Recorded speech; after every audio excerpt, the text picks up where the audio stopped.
How did a friendship as nice as this one end up falling apart? People always tell me he's good looking, but he's not good looking. You know? He's not, you don't think he's happy. No, I don't. I think anytime you get $300, $400, $500 million, it can turn into one of the most angry NBA fights we have today. And he went crazy and called me, and that's the last thing I heard was, "Screw you, you're supposed to be my friend," and he hung up. I said, "Man, I got to do my job. We haven't talked since that night, and that was probably close to 10 years ago." The answer will probably surprise you, especially for how silly it really is. But would you really expect anything different from Michael Jordan? That's all I needed for him to do that, and it became personal with me. Charles Barkley and Michael Jordan played during the best time of NBA rivalries. Team rivalries that lasted for many years, like Lakers versus Celtics. Individual player rivalries like Magic versus Bird, and even rivalries with team mascots. If you weren't on the same team, you were basically enemies going to war for 48 minutes. There were no smiles, nice words, or jersey trades. The fighting was real, and it often spilled over into real life. Charles' mother and my mother had been best friends for 15 to 20 years. I never knew that. So the time that me and Barkley had a fight, when I got to the locker room, my mother was on the phone and Charles' mother was on the phone. She told them, "Don't you hit my boy?" I mean, Larry, Bird still hates Bill Lamebird to this day. Really never liked Lamebeer in any social situation. No. Despite all the fighting being normal in the NBA in the 80s and 90s, two of the biggest stars were actually loving friends. We met in '84 at the Olympic tryouts, and we just clicked. I loved him right from the start. Michael Jordan and Charles Barkley had a special friendship. They were both born only 3 days apart, were both top picks in the same draft, and both had big... Together, they enjoyed playing golf, gambling, and traveling. Barkley tells stories of playing 36 holes of golf with Jordan before the Olympic Games, spending $300,000 on single golf putts with him. And of course, sharing amazing trash talk that was mean, but came from their brotherly bond. You never understand what it takes to be a winner. Michael Jordan wasn't known to be super friendly either. In fact, he didn't talk to some of his own teammates off the court. Dennis Rodman says that he never had a conversation with Jordan outside of basketball. Me and Scotty and Michael never had a conversation in 3 years in Chicago. The only time we had a conversation was on the court. That was it. Michael Jordan kept his group of friends small, but if you were in that group, you were like family. It sounds like a brother to him. I think this story gives an interesting look into Chuck and MJ's friendship, and I think at the time I was making about $3 million a year from Nike. Michael's always been a great businessman. He says, "You want $1 million? You want the rest in stock options?" That's right. MJ looked at Chuck's Nike contract, which he never asked for, then helped him make a new deal that got Chuck 10 times more money just because he cared about his friends. Now, fans of the NBA never really got to see this side of their friendship because on the court, these two guys played like everyone was their enemy. Charles Barkley played 16 years in the NBA.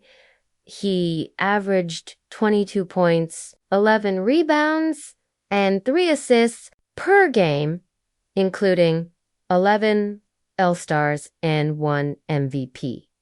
He was a bully, and his attitude got him into many fights, and even fist fights. And then Barkley and Lamebeer. Barkley gets in the left, Laimbeer will come back with an uppercut. Michael Jordan's career was obviously more amazing. 10 scoring titles, 5 MVPs, and 6 championships. He was the NBA's golden child, but he wasn't afraid to fight either, including with his buddy Chuck over their careers. Jordan and Barkley played each other 39 times in the regular season. Barkley won 20 of those games while Jordan won 19?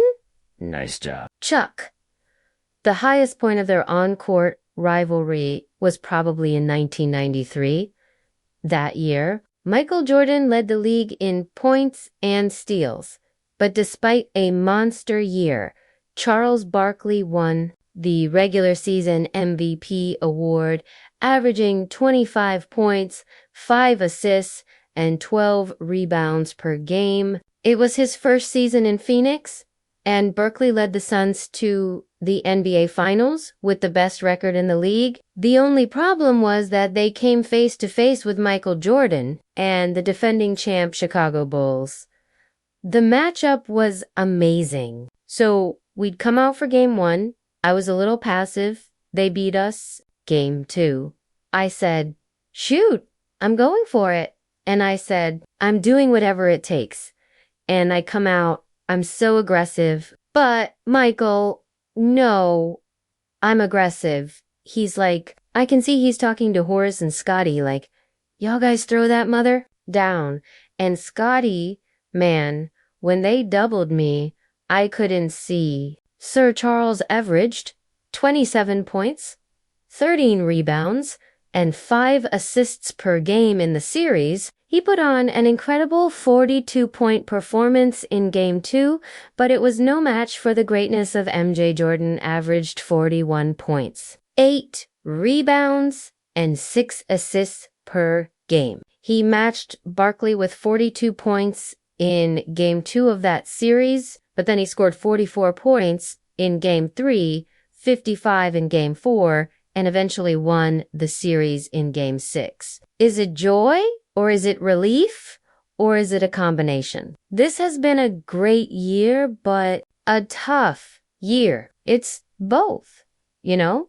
It's a relief, plus it's great to win, you know? I think we've gone through a lot. Me personally, I've gone through a lot of ups and downs, but to cap it off this way means a lot to me. Barkley may have gotten the regular season MVP award, but MJ took home the big prize. So this must have been the moment that ended their friendship, right? Not even close.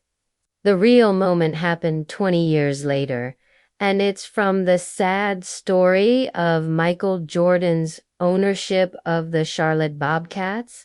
Michael Jordan bought most of the Charlotte Bobcats in 2010 for about $275 million. The team was struggling at the time, but who better to turn them around than the greatest player himself? But let's just say Michael Jordan's management of the Bobcats was never quite as legendary as his playing career during the lockout season of 2011 to 2012. The NBA played only 66 games. Of those 66 games, the Charlotte Bobcats won 7. That's right. Michael Jordan's team had the worst record in the history of the NBA. So why exactly were the Bobcats so bad? Well, one of the major problems was that Charlotte kept making bad choices with their lottery draft picks. The Bobcats drafted players like Adam Morrison over Brandon Roy, Michael Kidd-Gilchrist over Bradley Beal and Damian Lillard, Noah Bonde-Oba, Zahara Bing, and Frank Kaminsky over Devin Booker. Their eye for finding and developing talent was pretty awful during their historically bad 2012 season. Charles Barkley called into NBA radio and told the world the brutal truth. You know, a couple years ago, I want to say 3 years ago, when they were trying for the worst record in NBA history. Michael had not done a good job. Chuck went on to say that Jordan has too many yes men around him, that he's been making mistakes running the team, and that he personally warned MJ that Adam Morrison was a bad pick and they should instead go with Brandon Roy.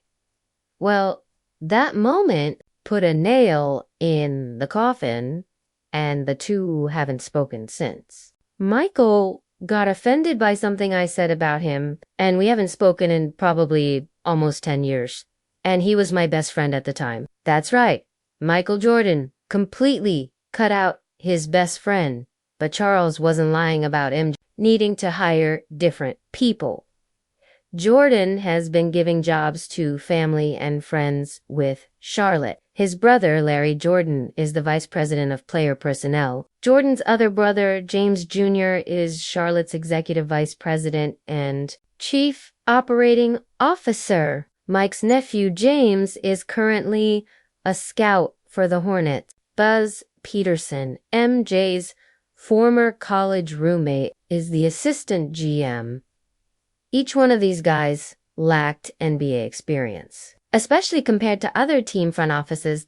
Over Jordan's 13-year career as owner, Charlotte went 423 wins out of 600 games, the fourth worst record during that time. They made the playoffs just twice, losing in the first round both times. So clearly, Barkley had a point. The toughest thing about Michael, he's got to put better people around him. Because the toughest thing when you're famous, they own your private jet. You're buying all the drinks. You're buying all the dinners. Very few people are going to be honest with you. And I try to surround myself with people like, hey, if I'm screwing up, please tell me. Now it's been a decade, and Jordan is still holding on to the grudge. He took it personally, which is crazy to think. In June 2023, Jordan sold his majority stake of the Charlotte Hornets, but not before making one final draft selection, Brandon Miller over Scoot Henderson, which many Charlotte fans weren't very happy about. But maybe now that Jordan has finally left his position in the Charlotte front office, he can reconnect with Barkley and the two can put the past behind them. If Magic Johnson and Isaiah Thomas were able to make up and bitter rivals Shaq and Kobe could make up, why not MJ and Chuck? But what do you think? Was Chuck wrong for criticizing Jordan? Or did MJ take things too personally? Let me know in the comments below. If you enjoyed these longer videos, hit the subscribe button and click the notification bell. I have a ton of awesome content coming out, and I always make my videos for the Henry Hoops audience, so if you don't want to miss out, hit the subscribe button. Peace.